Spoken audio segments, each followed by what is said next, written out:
Olá, meus queridos amigos, irmãos em Cristo, a paz do nosso Senhor Jesus.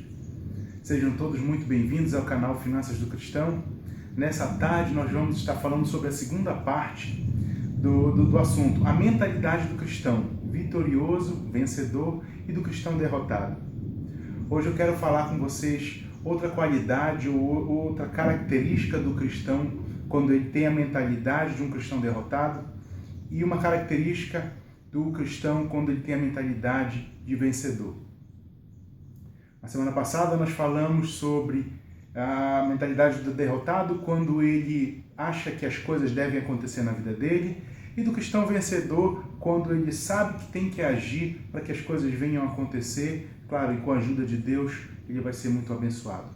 Nessa semana nós vamos estar falando que o cristão, a característica que mostra como é a visão, a mentalidade de um cristão derrotado, é que ele pensa pequeno, enquanto que a visão ou a mentalidade de um cristão que é vencedor em Cristo Jesus, de um vitorioso, ele pensa grande. Então, como texto base, para exemplificar na palavra alguém que tem essa mentalidade derrotada, uma mentalidade pequena, eu quero ler para vocês aqui em Gênesis capítulo 18, a história de Sara e de Abraão, quando eles receberam a promessa de que eles teriam um filho. Porque isso tipifica muito claramente a mentalidade de um cristão derrotado. A partir do versículo 9 diz assim, o anjo de Deus perguntando para Abraão, onde está Sara, sua mulher? Perguntaram. Ali na tenda, respondeu ele. Então disse o Senhor, voltarei a você na primavera e Sara, sua mulher, terá um filho. Sara escutava na entrada da tenda atrás dele. Abraão e Sara já eram velhos de idade bem avançada, e Sara já tinha passado da idade de ter filhos. Por isso, riu consigo mesma quando pensou, depois de já estar velha, eu e meu senhor, já idoso, ainda terei esse prazer? Mas o Senhor disse a Abraão, por que Sara riu? E disse, poderei realmente dar à luz agora que sou idosa? Existe alguma coisa impossível para o Senhor? Na primavera voltarei a você e Sara terá um filho. Sara teve medo, por isso mentiu. Eu não ri. Mas ele disse, não negue, você riu. Por que isso aqui tipifica a mentalidade do cristão derrotado? Porque quando ele recebe a promessa, ele olha para as dificuldades. Ele pensa pequeno. Ele pensa logo, meu Deus, mas como que isso vai acontecer na minha vida? Como que essas coisas vão acontecer? E é interessante que quando Deus faz a promessa, aqui é só o começo da promessa, porque Deus falou para ele, lá no começo, quando ele saiu da terra dele, que ele seria pai de uma nação. E o filho dele, o primogênito, era só o primeiro, era só o início da promessa. Mas como pensamento, como Sara teve um pensamento derrotado, o que ela fez? Ela riu. Ela riu da promessa de Deus, ela não acreditou, ela olhou para as dificuldades e disse, eu e meu Senhor, nós já somos velhos, já passou o nosso tempo de ter filhos, como que o Senhor vai fazer isso? A mentalidade do cristão derrotado, ela sempre é pequena. Ele olha para as dificuldades, ele olha para os problemas, ele olha para tudo aquilo que vai impedir o crescimento dele. Sabe qual é o exemplo de um cristão que ele tem a mentalidade derrotada, quando ele pensa pequeno? Quando alguém fala para ele assim, querido, eu creio em nome de Jesus que você vai prosperar. Ele fala, mas como que eu vou prosperar? Eu não tenho estudo, eu ganho pouco, meu trabalho é ruim, minha esposa, meu esposo não me ajudam, meus filhos só sabem gastar. Ele olha para as dificuldades, ele não olha para a promessa de Deus, ele pensa pequeno. Existem pessoas que ao abrirem seu próprio negócio, eles pensam, não, eu vou abrir só uma loja. Ou quando eles pensam em adquirir algum bem, por exemplo, uma casa, que é o sonho de todo brasileiro, por exemplo, ele fala assim, não, eu só quero minha casinha para me morar. Ele pensa pequeno. Essa é a mentalidade de muitos cristãos hoje ainda na igreja do Senhor Jesus. Eles pensam pequeno. Eu quero levar uma vidinha tranquila, segura, na mediocridade, fazendo as mesmas coisas que muitos fazem. E não é isso que Deus espera para a gente, para o povo de Deus, queridos.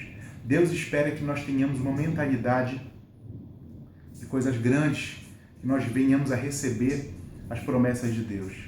Amém?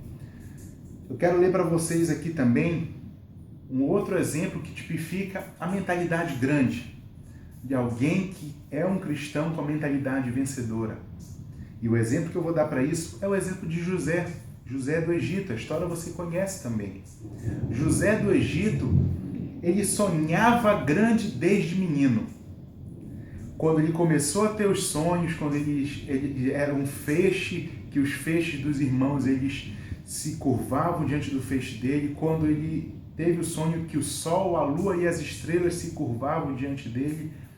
Isso é um sonho, isso é a mentalidade, é um sonho de pessoas que pensam grande. O que é interessante na história de José do Egito? Quando ele foi vendido pelos ismaelitas para o Egito, ele foi comprado pelo Potifar. E lá a palavra fala que tudo que ele fazia prosperava, ou seja, não é só a unção de Deus, é porque tudo que ele buscava fazer com perfeição. E aí a palavra fala que Potifar percebeu aquilo e colocou ele na administração geral da casa dele. Então ele não pensava pequeno. E então José começou a administrar não só o que era dele, mas o que era de Potifar também. Veja que interessante. Depois de acontecer tudo aquilo ali com a esposa de Potifar, depois de ela tentar seduzi-lo e ele ser preso, Potifar ficar muito desgostoso com ele e jogaram na prisão, ele não foi para qualquer prisão, ele foi para a prisão do rei. E lá na prisão do rei, veja como é a mentalidade de alguém que não pensa pequeno. Ele não foi um mero preso, ele se tornou chefe dos carcereiros. Ele se tornou comandante ali naquela situação. E o que acontece? Ele começou a cuidar dos outros presos, então ele já não pensava pequeno também. Depois que tiveram os 2 sonhos dos servos do faraó, que ele interpretou, ele pede para um deles, para o copeiro do rei, para ele lembrar dele, mas o copeiro acabou esquecendo, e somente depois, quando o faraó teve os outros 2 sonhos e pediu ajuda para alguém que interpretasse os sonhos, foi que o copeiro lembrou de José do Egito e o rei mandou chamá-lo, né, para interpretar os seus sonhos. E olha que interessante, é isso que eu quero ler para você. Ele deu a solução para o faraó, que é o que a gente já comentou no outro vídeo nosso, que é o princípio da 5ª parte. E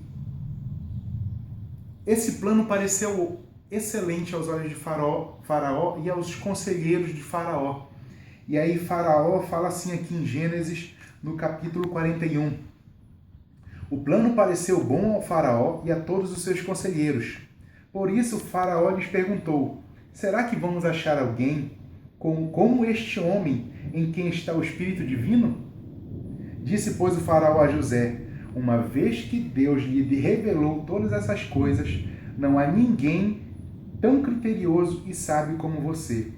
Você terá o comando do meu palácio e todo o meu povo se sujeitará às suas ordens. Somente em relação ao trono serei maior do que você. Querido, Deus tem promessas e quer te fazer prosperar. Ele quer simplesmente que você pense grande. Deus tem grandes promessas para o seu povo. Então pare, analise, reflita, olhe e pense grande. Não tenha simplesmente como uma mera promessa, como algo que pode se cumprir. Não, querido, se você pensar grande. Não pense em ter uma empresa, pense em ter uma rede de empresas. Não pense em que a sua vida financeira vai ajudar ou beneficiar somente a sua família. Pense nas pessoas que você pode abençoar. Pense em toda a sua parentela, não pense só em você. Se você, eu quero ter uma casinha, não pense só em ter uma casa. Pense em que você pode ter várias casas que podem ajudar outras pessoas que hoje não têm, mas que, querendo ou não, isso vai te gerar uma renda. quando você se importa com as outras pessoas, quando você faz tudo para ajudar as outras pessoas e começa a pensar grande, dinheiro é consequência. Pare e pense qual o propósito da sua vida. Deus quer que você pense grande. Deus quer que você seja pai de nações. Deus quer te abençoar poderosamente. Então reflita nisso. Amém, querido? E de hoje em diante, comece a pensar grande. Mude a sua mentalidade. Não pense pequeno, não seja um cristão derrotado, mas seja um cristão vitorioso em Cristo Jesus. Amém? Eu quero pedir mais uma vez a tua colaboração. Quero pedir que você entre no nosso blog www.finançasdocristão.blogspot.com.br. Compartilhe conosco suas dúvidas, suas experiências, suas curiosidades. Entre na nossa página no Facebook www.facebook.com/Finanças do Cristão. Dê um curtir, compartilhe com seus amigos, com seus parentes, com a sua igreja, com seus irmãos em Cristo, aquilo que você tem aprendido aqui, aquilo que a gente tem mostrado aqui nos nossos vídeos. Entre no meu canal lá no YouTube, Estélio Arias. Se inscreva no nosso canal Finanças do Cristão, e você vai receber não só esse vídeo, mas todos os próximos vídeos que nós estaremos gravando, e compartilhe com todos aqueles com quem você se importa. Pense grande. Amém, querido? Meu muito obrigado e até a próxima.